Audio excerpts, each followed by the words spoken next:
अध्ययन वर्गामध्ये या सगळ्यांच्या वतीने येथे उपस्थित असलेले सर्व सन्मान्य प्रियजन व जे ऑनलाईन आजच्या या अध्ययनाचा लाभ घेत आहे ते आपणा सगळ्यांना प्रभू येशूच्या सुमधुर नावात मी सलाम सांगतो. प्रियजन हो, माझा विश्वास आहे की हे अध्ययन जे आपण करीत आहोत या अध्ययनाच्या द्वारे आमच्या जीवनाला एक नवी दिशा मिळालेली आहे. याचं वाचन करीत असताना व यामधील बारकावे आपण ऐकून घेत असताना प्रभुदेव बाप आपल्यासोबत बोलत आहे. त्याच्या पवित्र आत्म्याची मोकळीक आपल्याला मिळते हा माझा विश्वास आहे. यासाठी प्रशिक्षक म्हणून डॉक्टर जयकर पाळक साहेब हे अध्ययन आपल्यापर्यंत घेऊन येत असताना यामागे खूप सारं वाचन आहे, सगळ्या गोष्टींचं संकलन करणं आहे आणि ते सगळं संकलन करून थोडक्या वेळामध्ये सूत्रबद्ध असं मांडणी करून आपल्याला हे अध्ययन देत असताना प्रभुदेव बाप त्यांनाही आपली कृपा पुरवो. आपण प्रार्थना करूया व आजच्या अध्ययनाला सुरुवात करूया.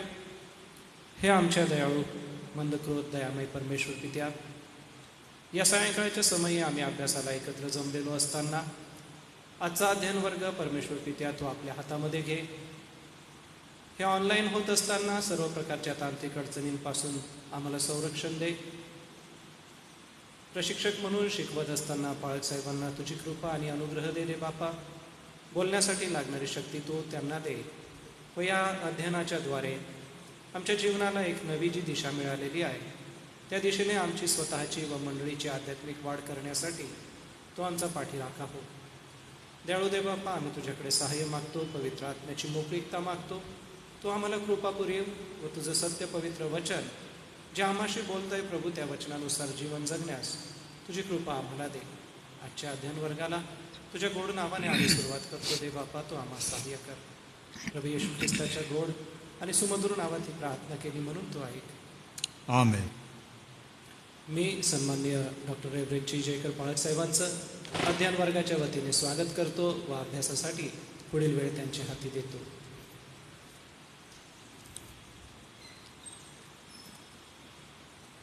आजच्या सायंकाळी पुन्हा एकदा प्रभू येशू ख्रिस्ताच्या नावामध्ये आपणा सर्वांना सलाम मिळो.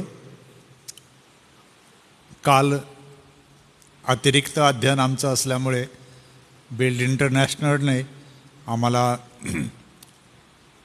म्हणजे ठरवून दिल्याप्रमाणे त्या वेळात अभ्यासक्रमाला उपस्थित राहण्यासाठी बोलावल्यामुळे कालचा वर्ग घेता आला नाही. परंतु पुढे असणाऱ्या अनेक गोष्टींचा अभ्यास कसा असतो, काय करायला पाहिजे या संदर्भात हे अध्ययन आमचं होतं. आणि माझं विशेषतः जे 5 मार्गदर्शक भारतामध्ये आहेत त्यापैकी माझी एक निवड त्यांनी केली की मी मराठी, हिंदी आणि इंग्रजी भाषेमध्ये मी मदत करावी या अभ्यासक्रमामध्ये आणि अनेक मंडळांना व नेत्यांना घडवण्याच्या या कार्यामध्ये मी जे मला जमेल ते सहकार्य आपल्या एस चर्चेसकडून SM ट्रस्टकडून करावं. त्या संदर्भाने विशेष मार्गदर्शन सत्रसुद्धा घेण्यात आलं. आणि माझी आशा आहे की जसं जसं आपण पुढे जाऊ तसं तसं हा अभ्यासक्रमसुद्धा पुढे विकसित होत जातो. पद्धती काही नव्याने शिकत आपल्याला जावं लागतं. त्याची जी अभ्यास किंवा विचार किंवा चर्चा करण्याची पद्धत जवळजवळ सारखी राहते. सत्रांची पद्धत सारखीच राहते की प्रत्येक पुस्तकामध्ये 6 सत्रे आहेत, 5 सत्रे अभ्यास करायची असतात, बायबल स्टडीज असतात आणि त्यातून घेतलेले शिक्षण आपण 6व्या सत्रामध्ये पूर्ण करतो. आपला अनुभव कथन करतो, शिकलेली तत्त्वे तेथे लिहितो, काही मुद्दे आपल्याला इतरांचे जे आपण ऐकतो किंवा इतर आपल्याला समजून सांगतात त्यांची नोंद आपण तेथे करतो. म्हणून आज मी काही सूचना आपल्याला देत आहे, त्या सूचनांकडे कृपा करून लक्ष द्याल आणि नोंदून घ्याल. विशेषतः पाळक सुवार्तिक वर्ग जे आहेत त्यांनी कृपा करून नोंदून घ्या. जे वडील मंडळ आहे मी त्यांना स्वतः देईन, काय असेल त्यांना अडचण असेल तर. परंतु पाळक सुवार्तिक जेवढे आहेत आपल्या याच्यामध्ये एस चर्चेसमध्ये कृपा करून आज जी सूचना आपल्या पुढे येणार आहे ती नोंदून घ्याल. म्हणजे पुन्हा पुन्हा काही गोष्टी आपल्याला सांगायची गरज पडणार नाही. सुरुवातीला मी देवाचा धन्यवाद करतो की आपण आज आपलं 20वं सत्र करत आहोत आणि 4थं पुस्तक जवळजवळ आपण संपवत आहोत. या पुस्तकांची जी रचना आहे त्याप्रमाणे जर आपण नीट लक्ष दिलं तर प्रत्येक सत्रामध्ये शास्त्राभ्यास घेताना मी विविध गोष्टी केलेल्या आहेत. सोबत तुम्हाला या धड्यांमध्ये जे आपल्याला लिहून अनुवादित करून देण्यात आलं आहे मराठीत सुद्धा, त्यामधून तुम्हाला काही वेचे किंवा काही तत्वे किंवा काही मुद्दे किंवा परिभाषा मी जशाच्या तशा तुम्हाला देण्याचा प्रयत्न केला आहे. फक्त मी सांगितलं नाही तुम्हाला, परंतु पान क्रमांक कोठे ते सापडेल असं मी तुम्हाला सांगत गेलो. म्हणून तुमच्याकडे जेव्हा हा अभ्यास आलेला असताना आपलं हे कर्तव्य आहे की ह्या नोंदी व्यवस्थित घ्या.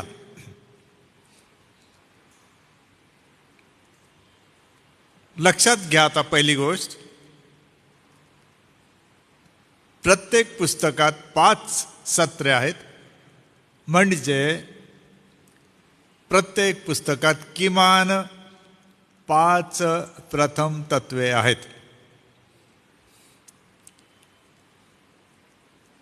प्रत्येक पुस्तकाच्या 5 सत्रांना जर आपण धरलं तर किती प्रथम तत्वे मूलतत्वे आहेत? कमीत कमी एका पुस्तकामध्ये 5. 4 पुस्तके धरली तर किती होतात? 20. म्हणजे आज आपण 19 तत्वे अभ्यासलेली आहेत. 20वं तत्व आज आपण अभ्यास करणार आहोत. म्हणून मी जेव्हा ते सांगेल की पौलाचं हे तत्व आजच्या अभ्यासामध्ये होतं, तुम्हाला पटकन लक्षात आलं पाहिजे की मी काय बोलत आहे. म्हणून हे फार महत्त्वाचं आहे तुमच्या अभ्यासामध्ये. आणि 6व्या धड्यामध्ये तुम्ही आजीवन शिकणे ह्या क्षेत्रामध्ये ही तत्त्व तुमची आली पाहिजे, संकलित झाली पाहिजे. की आजीवन शिकण्यामध्ये उदाहरणार्थ पुस्तक क्रमांक 1, सत्र क्रमांक 1 यामध्ये मी हे तत्त्व शिकलो किंवा ही तत्त्वे मी शिकलो. 2 दुसऱ्या सत्रामध्ये ही तत्त्वे मी शिकलो. कोणती तत्त्वे लिहायची? 1 असं असं असं असं. जसं बाप्तिस्मा, पहिल्या पुस्तकाच्या 2ऱ्या सत्रामध्ये आपण बाप्तिस्मा पाहिलं. विश्वासाची काय आहे ती मूलतत्वे. मग बाप्तिस्म्याचं मूलतत्व माझ्या विश्वासाचं मूलतत्व बनलं पाहिजे. म्हणजे मग मी काय लिहायला पाहिजे की बाप्तिस्मा प्रभू येशू ख्रिस्ताची काय आहे? आज्ञा आहे. आणि आपण काय केलं पाहिजे? मी त्या आज्ञेचं काय केलं पाहिजे? पालन केलं पाहिजे. हे मूलतत्व झालं त्या अभ्यासाचं. या प्रकारे तुम्हाला किमान एका पुस्तकात अशी 15-20 तत्वे सापडू शकतात. एक मुख्य आहे तत्व किमान एका सत्रामध्ये. आणि 4 पुस्तकं जर आपण धरली तर अशी तत्वे लिहिता आली पाहिजे तुम्हाला. कमीत कमी किती? 20 व्हायला पाहिजे.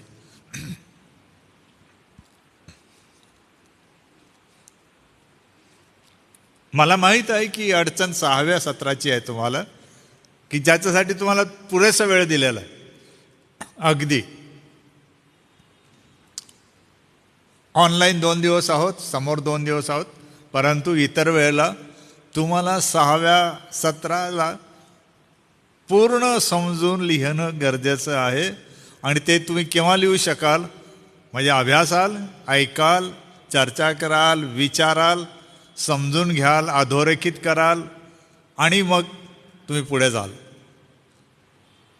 मी 2 पुस्तकं एकावर मला वाचावे लागतात, मराठी पण आणि इंग्रजी पण.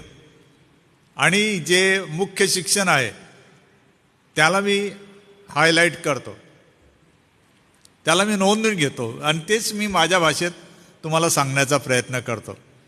कारण मी जसं काही जे मूळ वाक्य आहेत लेखकाची ती मी तशीच्या तशी कोट करतो, परंतु सर्वच करत नाहीत. मला काय वाटतं हे काय असायला पाहिजे हे मी सांगतो.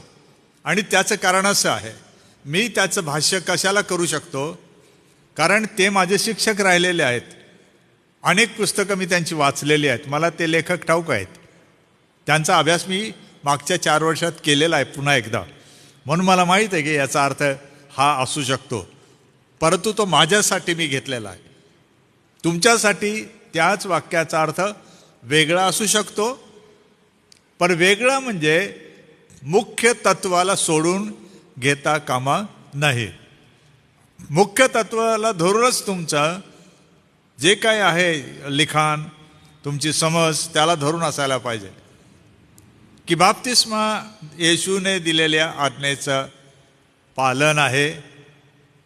मग तुम्ही असा प्रश्न जर आला डोक्यात की मग पाण्यानेच बाप्तिस्मा घ्यावा का, बुडवून घ्यावा का, शिंपडून घ्यावा का, आणि जर तुम्ही त्याला जोडण्याचा प्रयत्न कराल की प्रथम तत्व हे, तर गडबड होईल. कारण त्या पुस्तकामध्ये आपण त्यावर मुळी चर्चा केलेली नाही. म्हणून असं अवांतर लिहिण्यात, विचार करण्यात, चर्चा करण्यात वेळ घालवू नका, कारण त्याचा काही उपयोग होणार नाही. शेवटली महत्त्वाची गोष्ट म्हणजे तुम्हाला या 4 पुस्तकांच्या वैयक्तिक आणि सामूहिक आपल्या अध्ययनाचा गोषवारा जो तुम्ही वहीत नोंदला, जे PDF तुम्हाला दिली, जे तुम्ही पाहिलं ऑनलाईन, जे पुस्तकात आहे, जे पवित्र शास्त्रात आहे, त्याला धरून या 4ही पुस्तकांच्या प्रथम तत्वांचा अभ्यास केला तर त्याचा गोषवारा थोडक्यामध्ये तुम्हाला लिहिता आलं पाहिजे. ते कंपल्सरी आहे. कारण तुम्हाला आता इतरांना मार्गदर्शन करायचं आहे. तर उदाहरणार्थ पहिलं पुस्तक विश्वासाची मूलतत्वे कशा संदर्भात, शिष्य बनणे, 5 तत्वे 1, 2, 3, 4 अशी. त्यामध्ये तुम्हाला काय समजलं, तुम्ही काय करायला पाहिजे,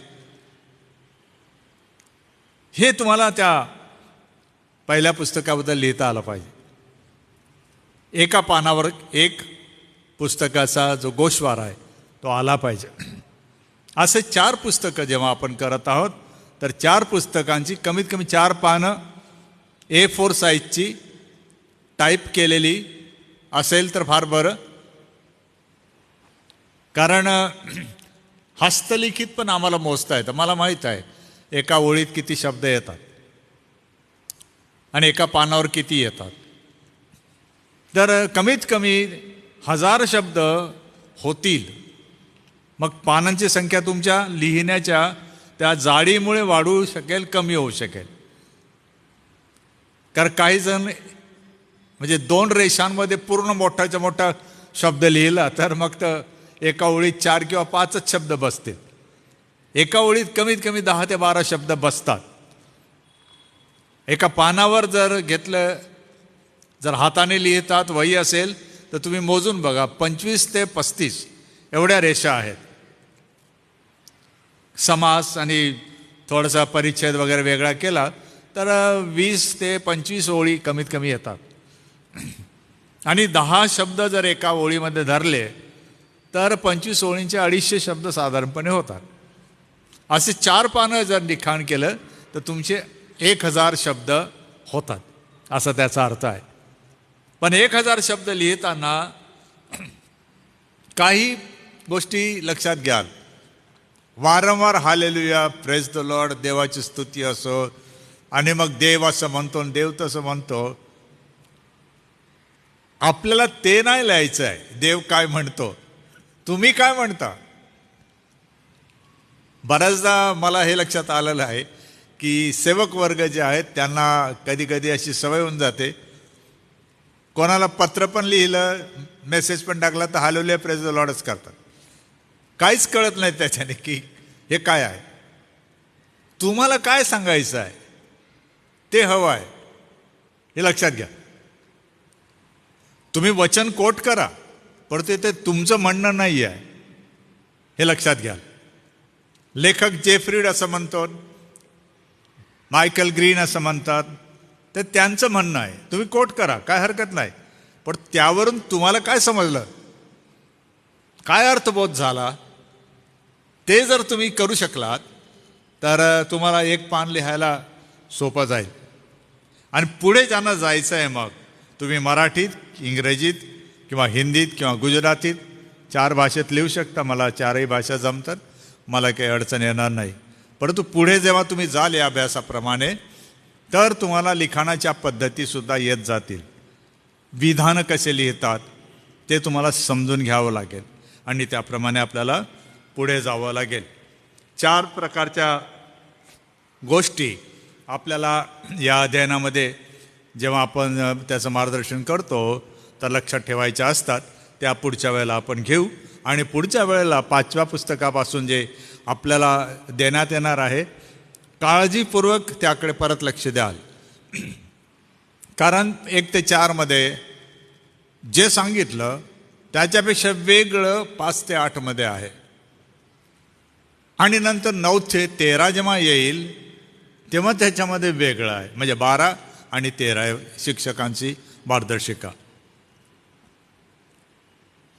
म्हणून एकसारखेपणा नाही आहे यामध्ये. आणि हे जे साहित्यिक मार्गदर्शन म्हणा, व्याकरणदृष्ट्या मार्गदर्शन म्हणा, अध्ययन पद्धतीचं मार्गदर्शन म्हणा, हे तुम्हाला यासाठी देण्यात येत आहे की तुम्ही इतरांना मदत करणार आहात, इतरांचं मार्गदर्शन करणार आहे. म्हणून तुम्ही विद्यार्थी नाही आहे, तुम्ही प्रशिक्षक आहात. आपल्या डोक्यातून हा गैरसमज काढून टाका की मला तर हे माहीत होतं, मग मला कशाला शिकायला लावून राहिले. तसं नाही आहे. ते तुम्हाला मार्गदर्शक बनायचं आहे, तुम्हाला प्रशिक्षक बनायचं आहे.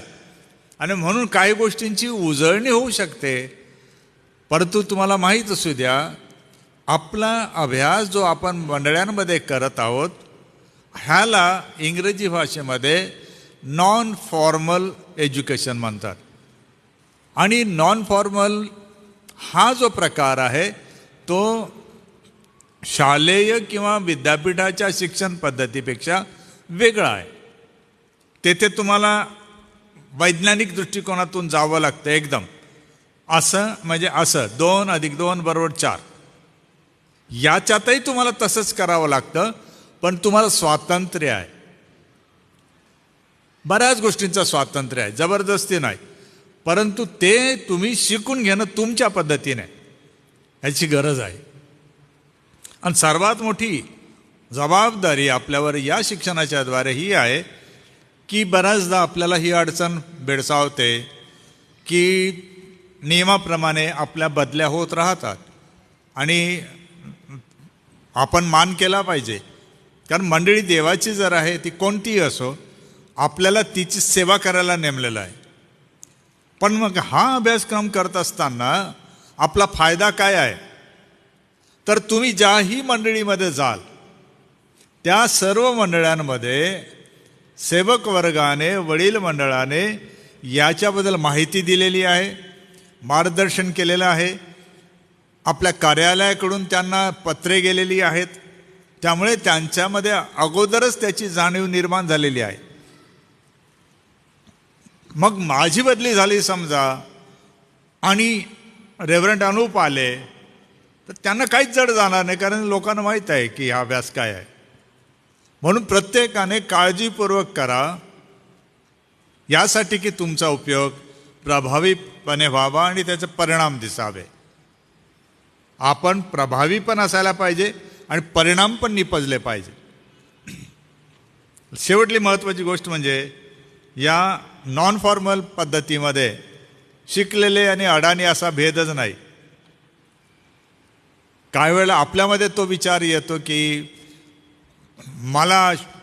मी शिकलेलो आहे, मग मला खेड्यात कशाला पाठवत आहे, अडाणी लोकात कशाला पाठवत आहे, माझी ती लायकी नाही आहे, असं आपल्याला वाटू लागतं. तसं काही नाही आहे खरं पाहिलं तर सेवेमध्ये. परंतु आपल्याला हे लक्षात आलं पाहिजे की एक म्हणजे आपली परंपरा SAM मध्ये अशी आहे की उच्च शिक्षित मिशनरी सुद्धा अति दुर्गम भागात जाऊन राहिले. उच्च शिक्षित होते. फ्रँकलिन उच्च शिक्षित डॉक्टर होते. हेडबर्ग उच्च शिक्षित डॉक्टर होते. पुष्कळ जण हे उच्च शिक्षित होते. ओल्सन साहेब मराठीचे पण पंडित होते. हे दाखवत नव्हते पण उच्च शिक्षित होते. त्यांना काही अडचण येत नव्हती. मग आपण सुद्धा त्याच विचाराने करायचे, कारण आपल्याला परंपरा आहे. आपल्याला कोणीतरी काहीतरी दिलं आहे आपल्या हातात, त्याला पुढे न्यायचं आहे. आणि हीच पद्धती अभ्यासात आहे. जे तुम्हाला मिळालं ते तुम्ही आपल्या मंडळीला, आपल्या बांधवांना द्यायचं आहे, असा त्याचा अर्थ आहे. म्हणून 4 पुस्तके पूर्ण होत आहेत. 20 मूलतत्वे ह्याच्यामध्ये आलेली आहेत, ती तुम्हाला लिहायची आहेत. प्रत्येक पुस्तकाच्या मागे 6व्या धड्यामध्ये किमान 5 तत्वे तुम्हाला संग्रहित करता आली पाहिजे. किमान 5. जर 4 पुस्तकात केली तर तुमची 20 होतात. ती अभ्यास झाल्यानंतर एका कागदावर तुम्हाला काढायची आणि लिहायची, दुसरं काहीच नाही. आणि जर तुम्ही कम्प्युटर, लॅपटॉप, मोबाईल वापरत असाल तर जे तत्त्व तुम्हाला समजलं ते जर तुम्ही टाईप करत गेलात, फोल्डरमध्ये ठेवत गेला नोट्सच्या, तर तुम्हाला फक्त ट्रान्सफर करायचं, ते इकडून तिकडे पाठवायचं आहे, असा त्याचा अर्थ आहे. म्हणून पुन्हा एकदा मी आनंद करतो तुमच्यासोबत की आज हे आपण जे ठरवलं त्या ठरवलेल्या स्थिती आपण सातत्याने आलात.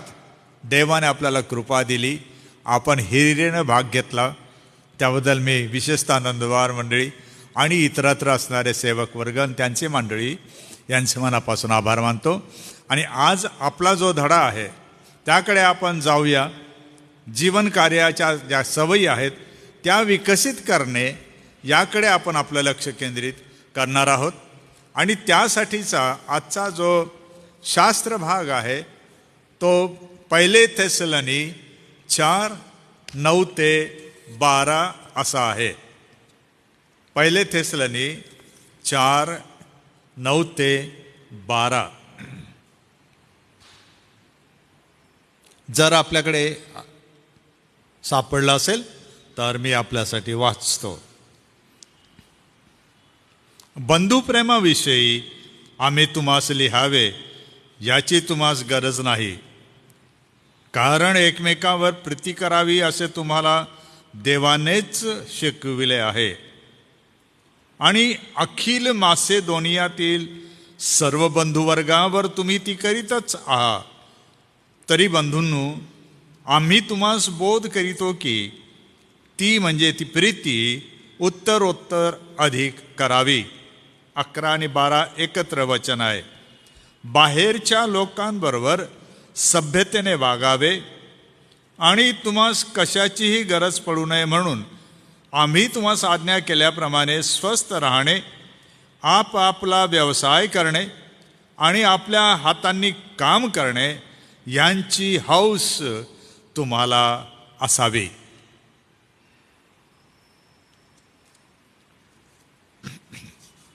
मी तुम्हाला PDF दिलेलीच आहे, त्याला धरून थोडंसं पुढे आपण जाऊ. या धड्यामध्ये किंवा या सत्रामध्ये एक नवा शब्द प्रयोग आलेला आहे, तो समजून घ्या. या पुस्तकामध्ये आलेला आहे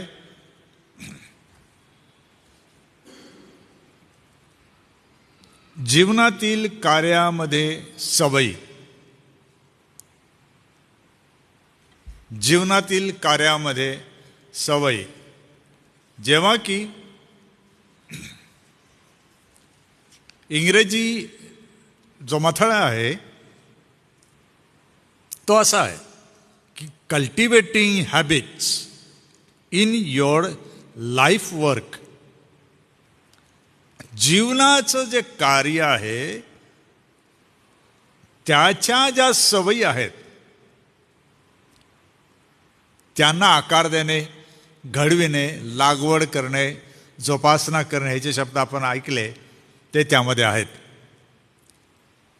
आणि मी मागे प्रारंभी सांगितलं होतं कल्टिवेटर हा जो शब्द आहे, कल्टिवेट, आजकाल हा शब्द ट्रॅक्टरला जोडण्यात येणाऱ्या एका खोदकाम करणाऱ्या यंत्राबद्दल आहे जे शेताच्या मातीला उकरतं.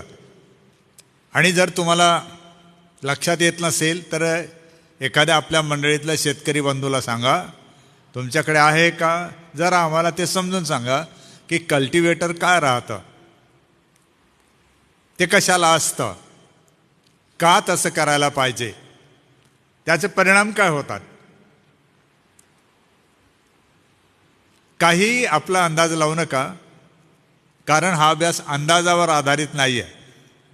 प्रत्यक्ष जीवनात जे घडणार होणार शास्त्र जे शिकवतात त्यावर आधारित आहे. आणि पौलाने जे शिक्षण दिलं ते अंदाजावर आधारित नव्हतं, ते सिद्धांतांवर आधारित होतं, प्रथम तत्वांवर आधारित होतं. आणि मंडळांच्या त्या अवस्था बघून, त्यांच्या अडचणी, समस्या, त्यांना असणारे त्रास हे बघून पौल त्यांना मार्गदर्शन करत होता. असा अंदाजाने कुठेतरी कल्पनेमध्ये बसला आहे आणि त्यांच्यासाठी तो कविता रचत आहे असं करत नव्हता. कविता तो रचत होता, न दिसणाऱ्या देवाबद्दल तो गीत गात होता. परंतु हा न दिसणारा देव, जो सर्वज्ञानी, सर्वव्यापी व सर्वशक्तिमान देव, जो त्याला कळला होता, पवित्र शास्त्रातून, जुन्या करारातून, ख्रिस्ताच्या भेटीतून त्याला कळला होता, संतांच्या संगतींमधून त्याला कळला होता, मंडळीच्या सभासदांकडून त्याला तो कळला होता. आणि मग तो लिहिता लिहिता, मग विषय असता असता अचानक तो कविता करतो, म्हणजे गौरव गान, डॉक्सॉलॉजी, म्हणजे गीत गाऊ लागतो. तुम्हाला आश्चर्य वाटेल की गीत गाणं हे जे लक्षण आहे, हे देवाच्या दासांचं सर्वात मोठं लक्षण असेल असं काही जण म्हणतात. परंतु मी असं म्हणेल की संदेष्टांची परंपरा, प्रभू येशू ख्रिस्ताची परंपरा, प्रेषितांची परंपरा आणि त्यानंतर आलेल्या मंडळीच्या पितामहांची परंपरा ही जर पाहिली तर तुम्हाला लक्षात येईल की उपासना, गीते, धन्यवाद, प्रशंसा, स्तोत्रे ही त्यांच्या नेहमीच्या जीवनाचा, सेवेचा भाग होता. म्हणून लक्षात घ्या की काही गोष्टी जीवन कार्य म्हटल्यावर हे सर्व मिळून जे मी करतो आणि करत राहणार शेवटल्या श्वासापर्यंत, ते काय आहे? माझं जीवन कार्य आहे. आणि येथे फक्त मराठीमध्ये तो शब्द आलेला आहे पान क्रमांक 54 की जीवनातील कार्य. तिथे परिभाषा तुम्हाला सापडते.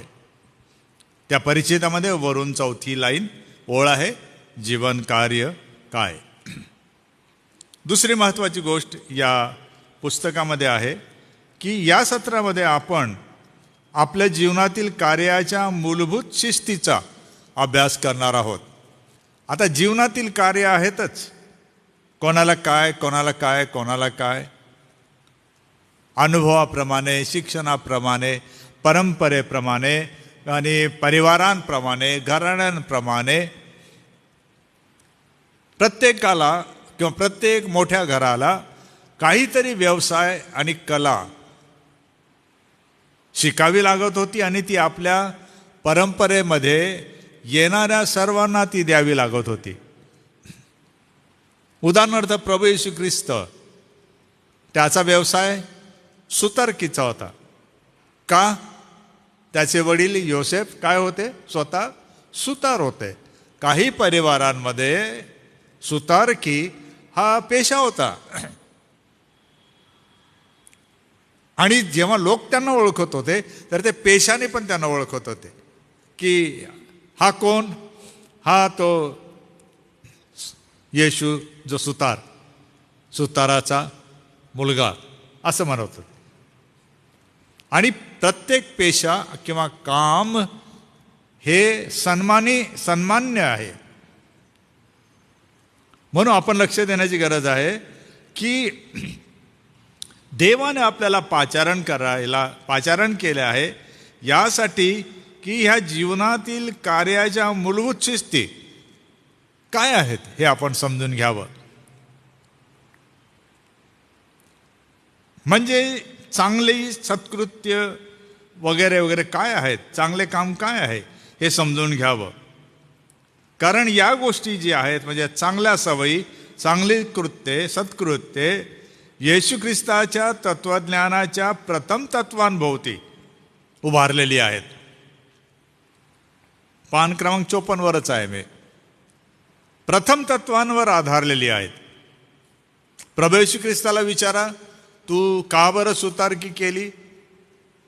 तर त्याला आपल्या अस्तित्वाची जाणीव होती. तो कोण आहे त्याला ठाऊक होतं, पण जे काम तो करत होता त्याबद्दल त्याला सांगण्याचा त्याला चांगलं कारण होतं की मुलगा म्हणून, प्रथम पुत्र म्हणून कुटुंबाची काळजी घेण्याची जबाबदारी कोणाची आहे? माझी आहे. मूलभूत तत्व काय मग? मुलाची कर्तव्ये.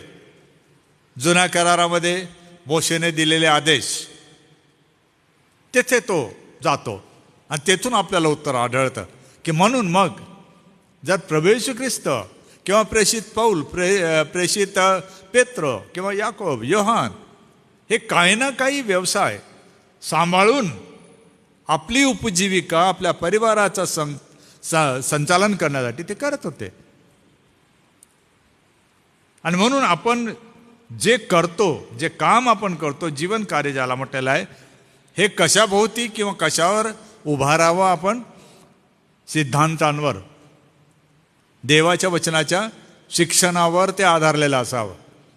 करायचं म्हणून करू नये, पण त्याला घडवण्यासाठी त्याला पाया, त्याच्या विश्वासाचा संबंध थेट प्रस्थापित झाला पाहिजे की जे काही मी करते त्याचा संबंध काय, कशाशी आहे? माझ्या विश्वासाशी आहे. कारण मी विश्वास ठेवलेला आहे की मला देवाने तारण दिलं, जीवन दिलं, पाचारण केलं, जबाबदारी दिली, काम दिलं, काम मी शिकले. का?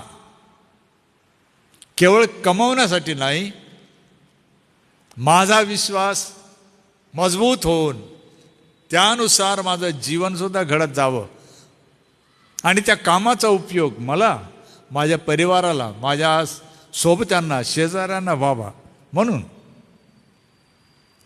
म्हणून हा जो धडा शेवटी आपण घेत आहोत सवयींबद्दल, तर या सवयी म्हणजे तात्पुरत्या नाहीत, ह्या जीवनभर राहतील अशा सवयी.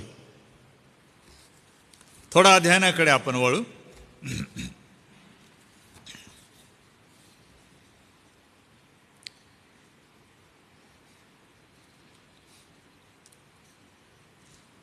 जीवन कार्य किंवा काम करणे म्हणजे नुसती पगारी नोकरी नाही. तो भाग आहे फक्त आपल्या जीवन कार्याचा. कारण अशा अनेक गोष्टी आपल्याला कराव्या लागतात, जबाबदाऱ्यांमध्ये त्या येतात की ज्याचा मोबदला आपल्याला काही मिळत नाही. घरामध्ये असणारी आई किती भांडी धुते, घासते, कपडे धुते, सुकवते, गोळा करते, परत आणते, स्वच्छता, टापटीप, पाहुणचार, कितीतरी गोष्टी ती करते घरातील महिला. तेच आपण जर दुसरीकडे हॉटेलमध्ये गेलो तर अशी कामं करणाऱ्यांना रोजगार मिळतो, पगार दिला जातो. कोण बुवा तू? हां, तू हाऊसकीपर आहे का? ठीक, हां, मग तुझं काम बेड नीट करणे, उशा वगैरे सगळं पाहणे, आणि हे माझं सर्व काम आहे. तुला पगार मिळतो का? हो. पण घरामध्ये त्याचा मोबदला नसतो. समाजामध्ये करता तेव्हा त्याचा मोबदला नसतो. स्वयंस्फूर्तीने करायचं आहे तेव्हा मोबदला नसतो. म्हणून जीवन कार्य जेव्हा आपण विचार करत आहोत, या तत्वाभोवती आपण जेव्हा आलेलो आहोत, तर जीवन कार्य म्हणजे पगारी, म्हणजे मोबदला मिळणारं काम मी करतो, आणि नाही मिळालं तर मी करणार नाही, असा त्याचा अर्थ जर होत असेल तर आपलं काम करणं हे त्या तत्वाभोवती नाही आहे, त्या तत्वावर आधारलेलं नाही आहे, ते जास्त लांब जाणारं पण नाही आहे, आणि त्याद्वारे माझा विश्वाससुद्धा प्रगट होणार नाही, असा त्याचा अर्थ आहे. म्हणून जीवन कार्य समजून घेताना बऱ्याच काही गोष्टी आहे. देवाची इच्छा आहे की आपल्या जीवनामध्ये आपण या कार्याला समजून घेऊन त्याभोवती आपलं जीवन गुंफावं. हार असावा, जे तुम्ही काम करतात ते तुमच्या गळ्यातला काय असावा? सुंदर हार असावा. मोतींचा म्हणा, सोन्याचा म्हणा, हिऱ्यांचा म्हणा, आपण पाहिलं असतील कुठे ना कुठे, चित्रात म्हणा किंवा कुठेतरी. विशेषतः महिला ते घालतात.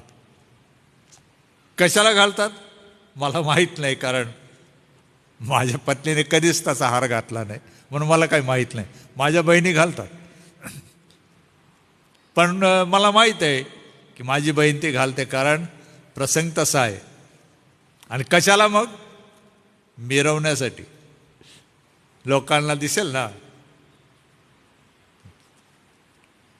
मुन्ना भैयाची बहीण वाटते. मग कोणी पण तिच्याजवळ गेलं तर काय म्हणणार? मग बाई ग, किती छान, किती सुंदर, वा वा वा, चमकतंय, असं म्हणणार. जीवन कार्य म्हणजे तसं. तुम्हाला मी चित्र दिलेलं आहे हाराचं तुमच्या PDF मध्ये. जीवन कार्य काय आहे? तुमच्या आणि माझ्या गळ्यातलं काय आहे? जणू हार, जो लोकांनी बघितल्यावर तुमची आणि माझी काय केली पाहिजे? त्यांनी प्रशंसा. कशाबद्दल प्रशंसा? मी किती श्रीमंत आहे म्हणून नाही, माझं काम प्रशंसेस पात्र आहे म्हणून. हा फरक आहे, हे लक्षात घ्या. मी जे बोलतोय ते, जो मी हार घालत आहे जीवन कार्याचा, त्याची प्रशंसा व्हायला पाहिजे, असं ते काम आहे. केवळ मला पैसा आहे म्हणून मी तो हार विकत घेतला आणि घातला तर ती तुमची ऐपत म्हणतो आपण त्याला. काम असं आपलं असावं जीवनामध्ये, ते असं आपण करत जावं की ते काम आपल्या गळ्यातल्या हारासारखं बनावं आणि पाहावं लोकांनी आणि प्रशंसा करून म्हणावे, नाही नाही नाही, ही व्यक्ती काहीतरी वेगळीच आहे. कशामुळे? ती नेहमीच असते आपल्याबरोबर, परंतु काही प्रसंगामध्ये ती उठून दिसते. कशामुळे? त्याच्या गळ्यातला हार, त्याकडे आपलं लक्ष ओढलं जातं. आणि पाऊल जेव्हा थेसलोनिकेच्या मंडळीला हे लिहित आहे, तर तो याबद्दल लिहित आहे की हे मंडळी, हे सेवकांनो, तुमचं काम असं असावं जे जीवनभर तुम्ही करतात किंवा करत राहाल, तर ते कसं असावं? देवाच्या दृष्टीनेही आणि मानवाच्या दृष्टीनेही प्रशंसनीय असावं, असं त्याचा अर्थ आहे.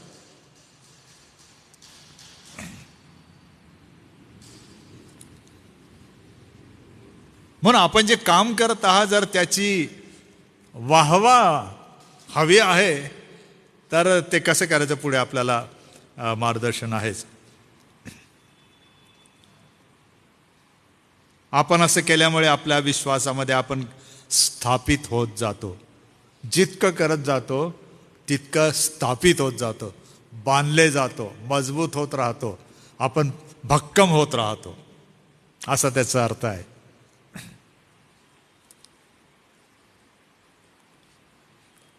पवित्र आत्मा देवाने आपल्याला दिला. 4थ्या अध्यायाच्या याच अध्यायामध्ये 8व्या वचनामध्ये पवित्र आत्म्याचा उल्लेख आहे की पवित्र आत्मा काय करतो की हे आपलं जीवन कार्य जे आहे हे रुजवतो, त्याची मशागत करतो, त्याला तो फुलवतो, त्याला तो घडवतो, असा त्याचा अर्थ आहे. 4था अध्याय म्हणजे 9व्या वचनाच्या अगोदर 8वं वचन आहे, तेथे पवित्र आत्म्याचा उल्लेख आहे की तुम्हाला देणारा, पवित्र आत्मा देणारा देव, त्याचे स्वीकार करणारे आणि त्याचा अव्यय करणारे, असा उल्लेख तिथे आहे. म्हणजे याचा अर्थ असा की देवाच्या कुटुंबाविषयीच्या कारभारपणाच्या आज्ञेचं हे पालन आहे. जेव्हा आपण आपलं काम श्रमपूर्वक करून त्याला सजवतो, ते काय आहे? प्रशंसनीय आहे. आणि सोबत काय आहे? देवाच्या आज्ञेचं पालन सुद्धा आहे. शब्दांची फोड घेणार मी तेव्हा तुम्हाला याचं विश्लेषण देणार.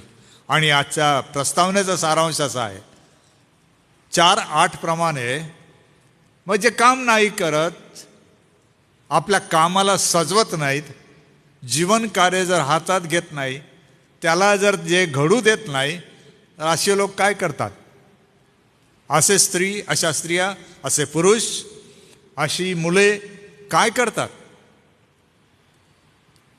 ते देवाचा अवहेर करतात, देवाला नाकारतात, आज्ञेचा भंग करतात आणि पवित्र आत्म्याने ते चालत नाही. म्हणून त्यांचे कार्य सुशोभित होत नाही, सजवलं जात नाही, प्रशंसनीय होत नाही. आणि बऱ्याचदा ही गोष्ट नैतिकतेला लागू होते, ज्याच्याबद्दल 3 गोष्टी पाऊल सांगतो ते आपण बघणारच आहोत. परंतु नैतिकता, अनैतिक कार्याची प्रशंसा कोणीही करत नसतं, मग ख्रिस्ती असो की नसो. पुढे पाऊल त्याबद्दल बोलतो. थोडंसं विश्लेषणाकडे जावं आता वचनाप्रमाणे 9व्या वचनापासून पुढे.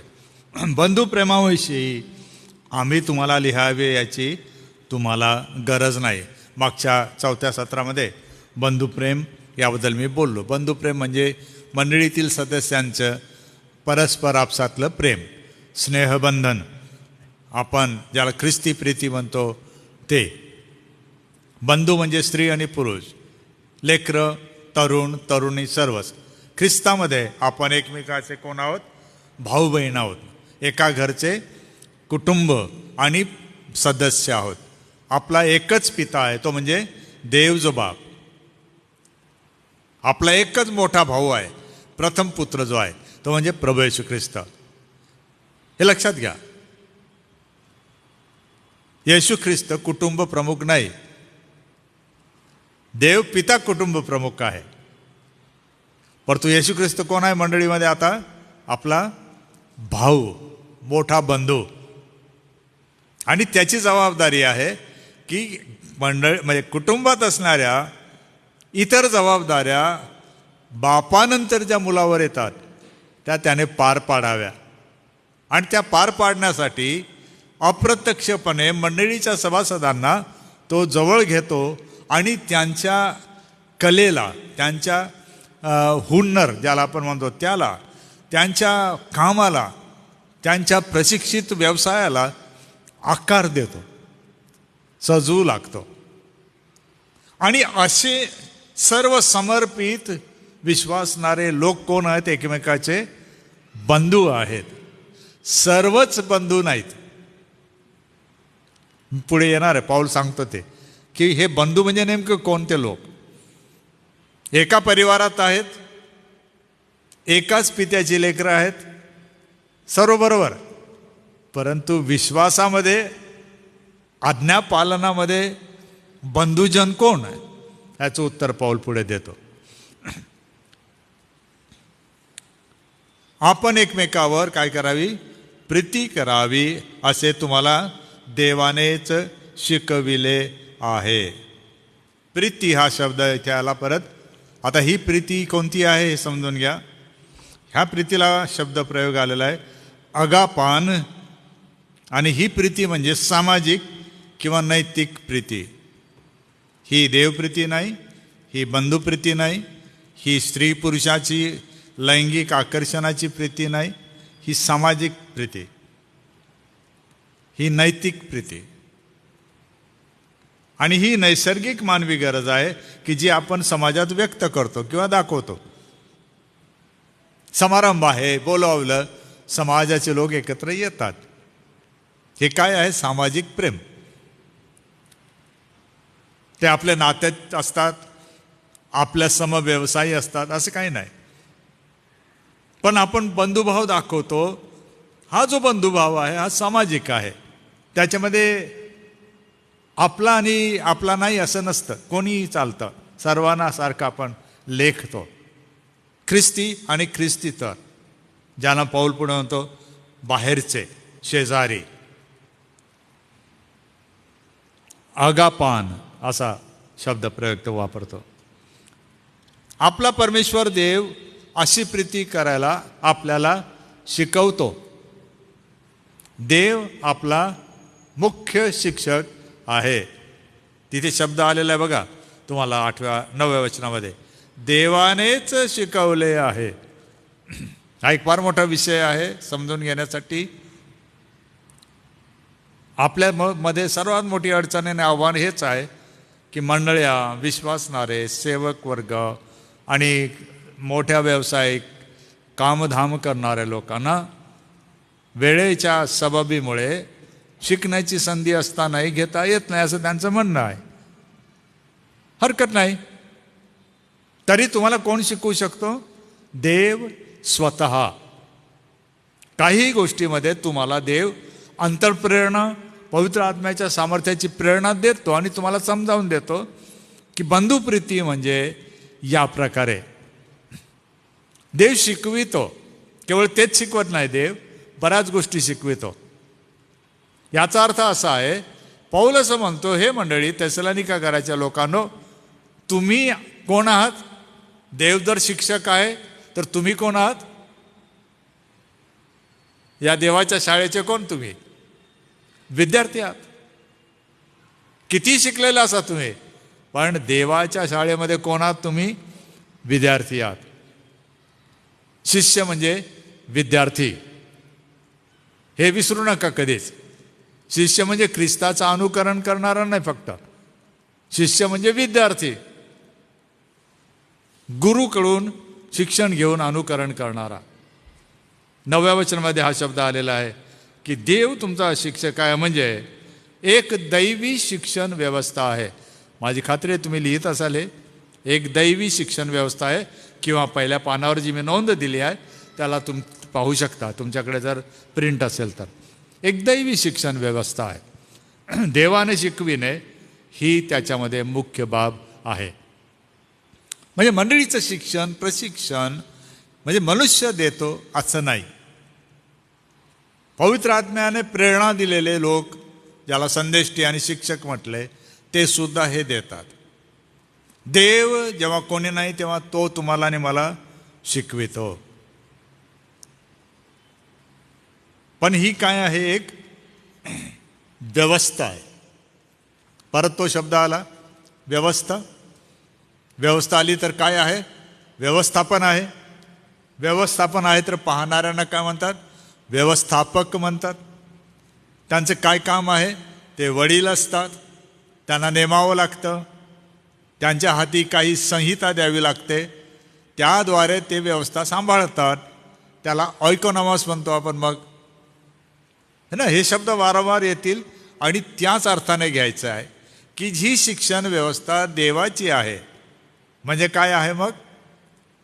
प्रमुख जर देव आहे तर ही व्यवस्था सांभाळण्यासाठी देवाने मंडळीमध्ये व्यवस्थापन दिलेलं आहे आणि व्यवस्थापक दिलेले आहे. दोन्ही गोष्टी आहेत.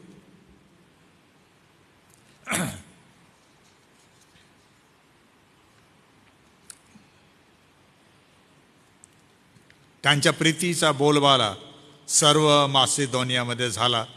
हे आपण पाहिलं की सर्व अखिल मासेदोनिया येथे झाला.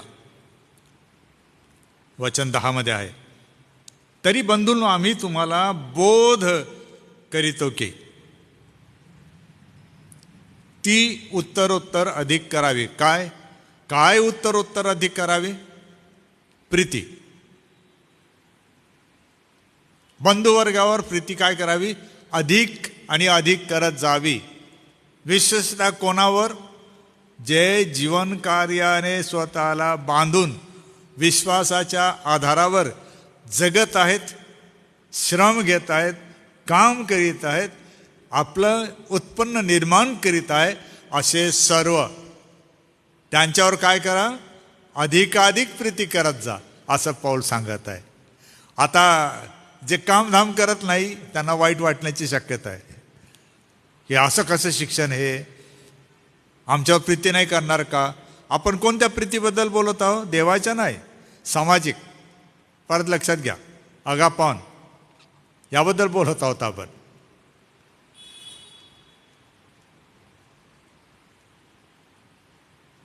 बोध हा जो शब्द परत आलेला आहे तर तो असाच आहे की असा निरोप देणे किंवा इतरांना जवळ बोलावून घेऊन त्यांचं समाधान करणे, प्रोत्साहन देणे. विशेषतः कोणाबद्दल? कामात जे व्यस्त आहे त्यांच्याबद्दल आहे. म्हणजे काय?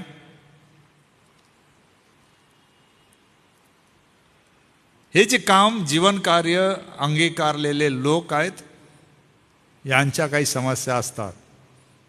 लेकराबाळ्यांच्या असू शकतात, मालकाच्या धन्याच्या असू शकतात, कामाधामाच्या असू शकतात, तंत्रज्ञानाच्या असू शकतात, खानपानाच्या असू शकतात, पैशा अडक्याच्या असू शकतात. हे फार महत्त्वाचं आहे समजून घेणं की गरिबालाच गरजा असतात असं नाही आहे, श्रीमंतांच्या पण गरजा असतात. आपल्या डोक्यातून गैरसमज दूर करणं गरजेचं आहे. गरजा असा शब्द आला तर आपण फक्त गरीबच समजतो, असं नाही आहे. प्रत्येकाच्या क्षेत्राप्रमाणे, पायरीप्रमाणे, शिक्षणाप्रमाणे, कामाप्रमाणे, पतेप्रमाणे त्यांच्या गरजा वेगळ्या वेगळ्या असतात. आणि पौल सांगत आहे हे जे लोक आहेत जीवन कार्य हाती घेतलेले यांच्या गरजा आहेत. तुम्ही त्यांना काय करा? समाधान द्या, जवळ घ्या, विचारपूस करा.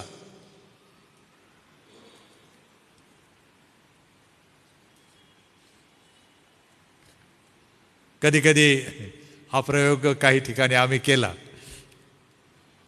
धुळ्यामध्ये जास्त प्रयोग केला आहे की काही जणांची ड्युटी शिफ्ट असायची, रात्री 12ला बिचारे यायचे, दिवसा थोडं झोपले का परत चालले.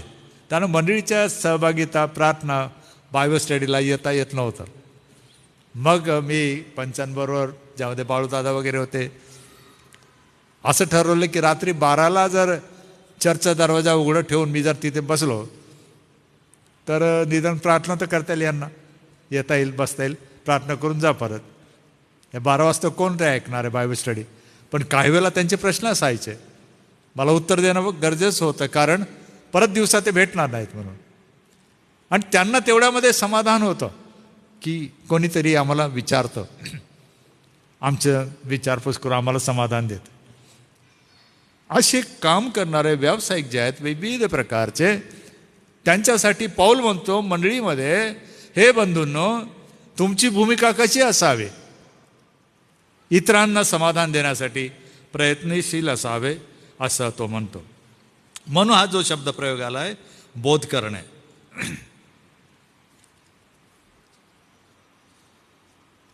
वचन 11 आणि 12 शेवट आपण तिथे करणार आहोत. बाहेरच्या लोकांबरोबर सभ्यतेने वागावे.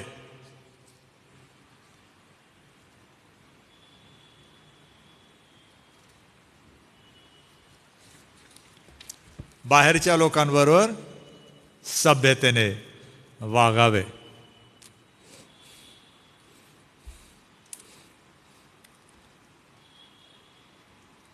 अडचण काय होती या मंडळीची? सभ्यतेने वागावे याचा अर्थ मी सांगतोच आहे तुम्हाला. अडचण ही होती की काहीही काम न करता, श्रम न करता, उपजीविकेला जे लागतं ते न मिळवता काही जण नुसतं गप्पा टप्पा करण्यात, व्यसनाधीन राहण्यात, अनैतिक वर्तन करण्यामध्ये आपला वेळ घालवत होते. कदाचित काहींकडे पैसा होता म्हणून, काही आळशी होते म्हणून, काहींना काम करण्याची हौस नव्हती म्हणून, पुष्कळ काही कारणं होते. आणि मग अजून एक महत्त्वाची गोष्ट घडत होती. ते जे बाहेरचे म्हणजे शेजारी जे लोक होते, जे ख्रिस्तीतर होते, हे निष्क्रिय जे मंडळीचे सभासद होते, हे काय करत होते की त्यांच्याकडे जाऊन उधार उसनवार कर्जाने व्याजाने काय असेल ते पैसा मागत होते, आम्हाला द्या. आणि नैसर्गिकरित्या विचारलं जात असेल कशाला पाहिजे, आणि तुम्हाला माहीत आहे, तुम्हाला अनुभव आलेला आहे, कशाला हवं म्हटल्यावर ख्रिस्ती लोकांकडे खूप छान छान बहाणे आहेत ना. इथून सुरुवात होते, काय करू, देव आमचं ऐकतच नाही, इथून सुरुवात होते. आपण म्हटलं पण तुम्ही प्रार्थना करता का? हो. शास्त्र, बापरे बाप, आम्ही आमच्या डोक्याजवळच ठेवतो शास्त्र, है ना. उघडलं का, वाचलं का, चिंतन मनन केलं का, आज्ञा पाळता का? नाही नाही, ते नाही. शास्त्र आहे ना आमच्याकडे. संस्था, मंडळ्या, हे सेवक, पुढारी काय करतात आमच्यासाठी ते बघा. आम्ही पाहिजे तेव्हा आम्हाला ते देतात. हो, बहाणे काय सांगितले, कारण काय सांगितले. नेहमीप्रमाणे तुम्हाला माहीत आहे की कोणाची एकतर बायकोच आजारी पडते, नाही तर आई आजारी पडते, नाही तर बाप आजारी पडतो, है ना, नाही तर मृत्यूच्या दारात गेलेला आहे असं म्हणतात. काय कारण सांगतील, भरोसा नाही. कोणीतरी दया म्हणून देऊन देत होते, हे परत करत नव्हते. भांडणं, मारामाऱ्या या वाईट शब्दांचा वापर करून अपमानित करत होते देणाऱ्यांना.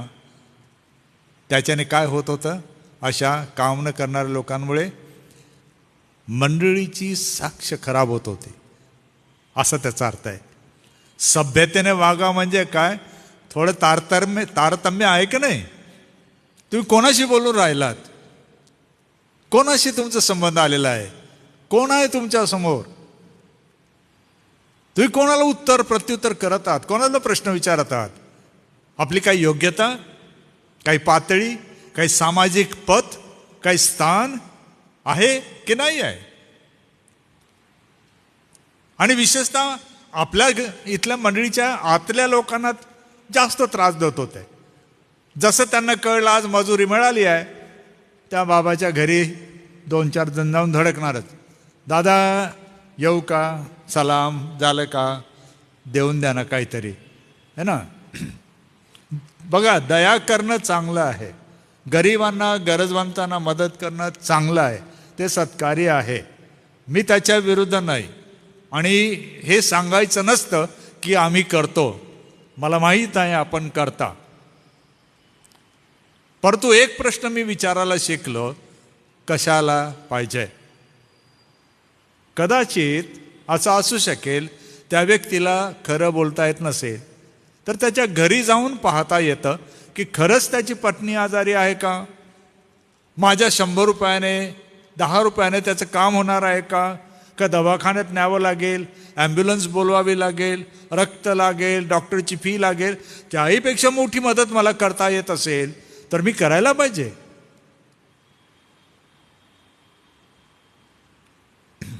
आणि ह्या लोकांच्या गरजा, मला अनुभव आला तो असा होता की सायंकाळी 5 ते 7च्या दरम्यानच या गरजा निर्माण होत्यात सहसा, आणि सकाळी 9 ते 11च्या दरम्यान. आणि मला वाईट वाटतं सांगायला की असं त्यांनी करायला नको होतं. कारण आपली व्यसनाची भूक भागवण्यासाठी कधी लेकरं मार, कधी नवरा मार, कधी बाप मार, कधी आई मार, कधी भाऊ मार, असंच चालत राहिलं. काय झालं शेवट त्याचा, जे त्यांच्या अशा चुकीच्या वृत्तीने देवाने दंडित केले, त्यांनाही आणि यांनाही. पाऊल इशारा देत आहे की तुम्ही सभ्यतेने इतरांबरोबर वागा. म्हणजे तो सांगत आहे मंडळीला, मंडळी ही लक्षात घे, असं होता कामा नये, म्हणून प्रत्येकाने 3 गोष्टी करायच्या आहेत. कोणत्या आहेत 3 गोष्टी? शेवटल्या पानावर तुम्हाला मी आराखडा दिलेला आहे. त्या तत्वांभोवती तुम्ही आपलं जीवन कार्याला रचा. ही सवय लावून घ्या, घडवून घ्या. 3 गोष्टी. आपल्या स्वतःच्या हातांनी काम करणे,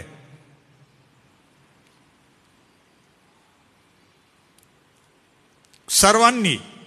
मी असं म्हणत नाही की पाळक स्वार्थिक सोडून, नाही, परिस्थिती सांगून येत नाही.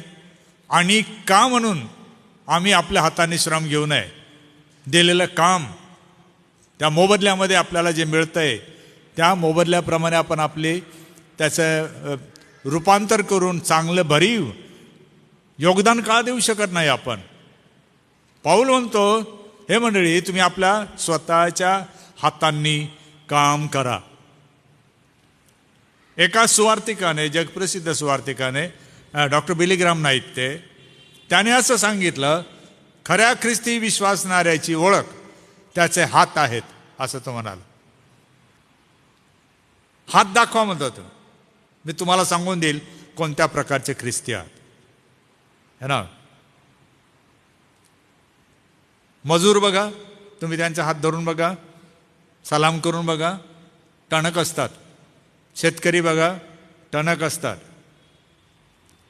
कठीण जातात सलाम करायला अशा लोकांना, मला पण, कारण खरोखर टणक असतात त्यांचे हात.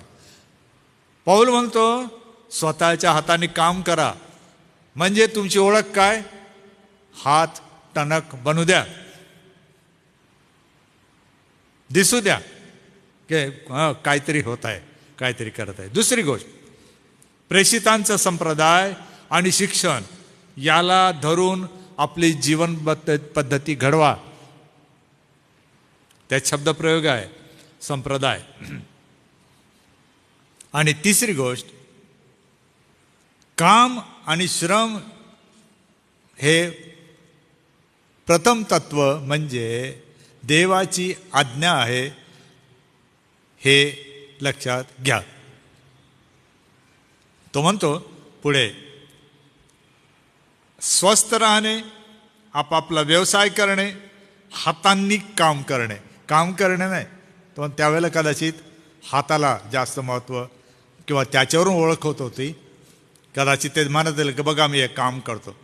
समजा सेक्रेटरीसारखं लेखणवीस कोणी असेल, त्याच्या हाताला शाई लागलेली दिसत असेल, कपड्यावरती सांडलेली दिसत असेल, तर त्यामुळे तो ओळखला जातं, हा आहे बरोबर आहे, होतं हे ना.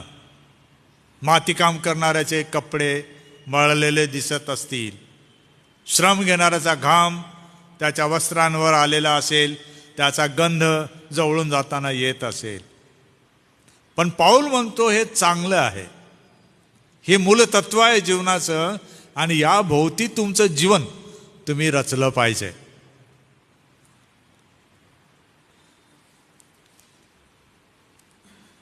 आजचं मूलतत्व काय मग?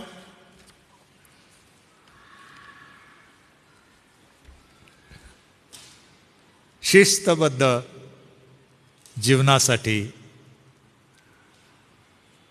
काम, व्यवसाय, मेहनत, श्रम आवश्यक आहेत.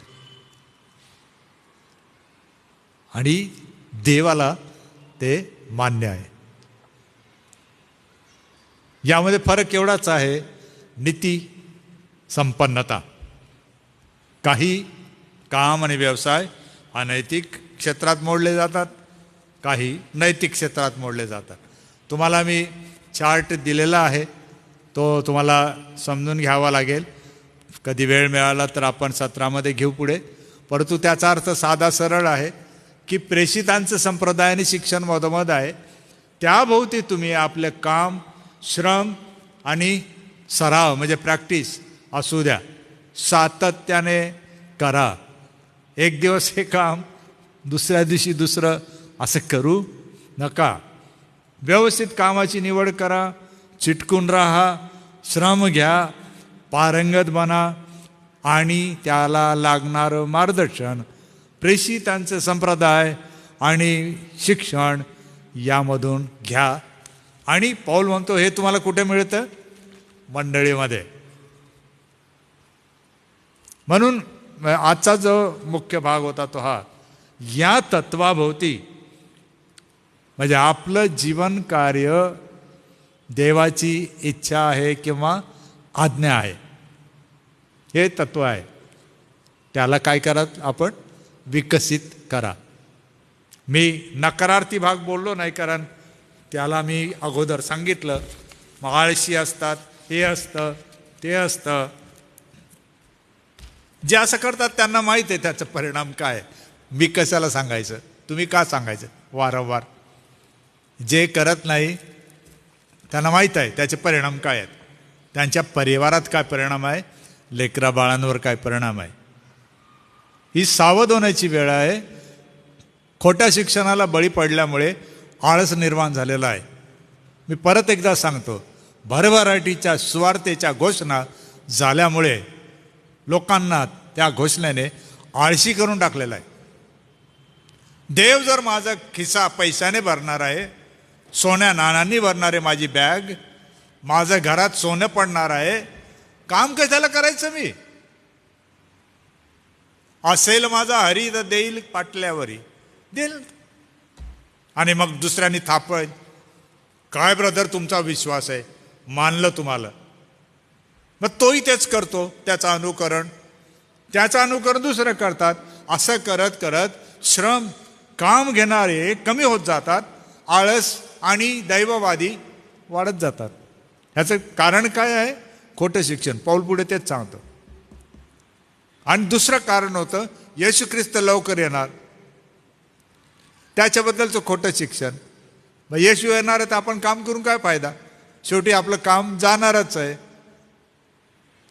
असं मग कामच नाही करायचं, येशूची वाट पाहायची. या प्रकारे थेसलोनिका घराच्या या समस्या होत्या, ज्या मी सर्व सांगितल्या नाही, तुम्ही वाचा, तुम्हाला समजेल. आणि उद्देश एवढाच आहे पाऊलाचा, तुमचं काम श्रमपूर्वक करा, आपल्या विश्वासाचा वापर करून या कामाला आकार येऊ द्या, त्याच्यात वाढा, सुदृढ बना, स्वतःच्या परिवाराला स्वतःच्या गरजांना भागवण्यासाठी प्रयत्नशील असा आणि इतरांनाही त्याच्यातून तुम्ही काय करा, मदत करा. हे शिक्षण पाऊलाचं आजच्या जीवन कार्याबद्दल आहे. देव तुम्हाला सहाय्य करो. या नोंदी तुम्हाला दिलेल्या आहेत, त्याचा तुम्ही वापर करू शकता. आणि तुम्हाला जे आपल्या परिक्षेत्रामध्ये ज्या ज्या गरजा दिसतात किंवा ज्या समस्या आढळतात त्यांना प्रार्थना करा, देवाचं सहाय्य घ्या, पवित्र आत्म्याला सांगा आणि आपल्या पिढीला घडवण्यासाठी आपलं समर्पण करा. पुन्हा एकदा सर्वांना माझी नम्र विनंती आहे की या 4 पुस्तकांचा अभ्यास आज आपण संपवत असताना देवाचा धन्यवाद करा.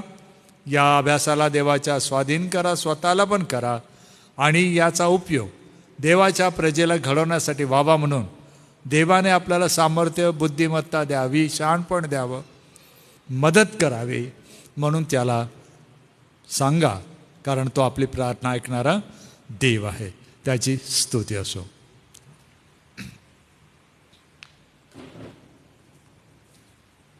परमेश्वराची स्तुती करतो. ह्या सुंदरशा तत्वांना आपण शिकत आहोत. प्रियजन हो, श्रम करण्यासाठी, कष्ट करण्यासाठी, आपल्या हाताने मेहनत करण्यासाठी प्रभुदेव बाप आपल्याला शक्ती देव, संधी देव, त्याची कृपा आणि अनुग्रह पुरवो.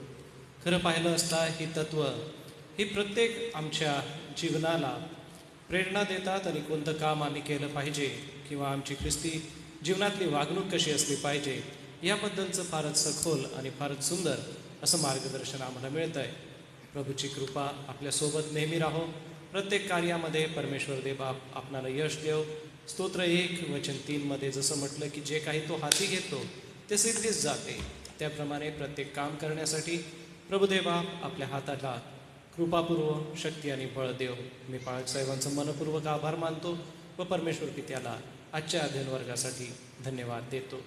आपण यावेळेला प्रार्थना करू आणि समारोप करूया. प्रार्थनेसाठी सन्मान्य LP वळवी पाळक साहेब आहेत, पुढे येतील आणि ती प्रार्थना झाल्यानंतर आपण प्रभूची प्रार्थना म्हणून व आशीर्वादसुद्धा रेव्हरंड LP वळवी पाळक साहेब देतील आणि मग आजचं अध्ययन आपण समाप्त करू.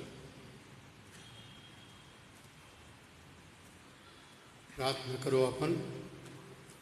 पवित्र, सर्वशक्तिमान, सर्वसमर्थ आमच्या प्रेमळ प्रभू येशूच्या पवित्र नावामध्ये पुन्हा एकदा आम्ही धन्यवाद देतो, कारण तुझी जीवनाची वचने प्रभू तू आमच्यासमोर ठेवलेली आहे.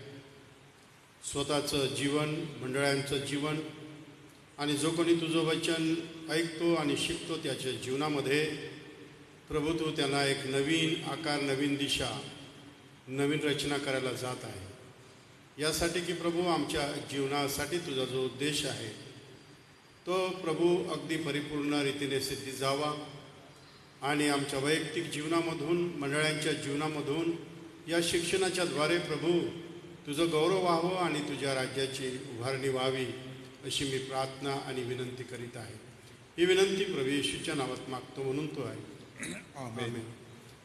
हे आमच्या स्वर्गातील पित्या, तुझं नाव पवित्र मानले जा. तुझं राज्य येऊ, जसे स्वर्गात तसे पृथ्वीवरही तुझ्या इच्छेप्रमाणे हो.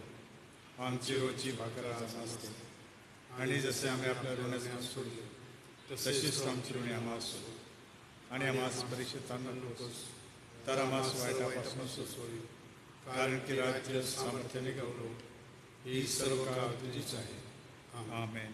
आता आपल्या प्रभू येशू ख्रिस्ताची कृपा, देवबापाची महान प्रीती, पवित्र आत्म्याची गोड सहभागिता, इथे जमलेले सर्व प्रभू तुझे दास, तुझे प्रियजन, देवाची मंडळी आणि देवाचं निवडलेले राष्ट्र असल्याबरोबर प्रभू तू येईपर्यंत सो. आमेन. या रात्री ईश्वर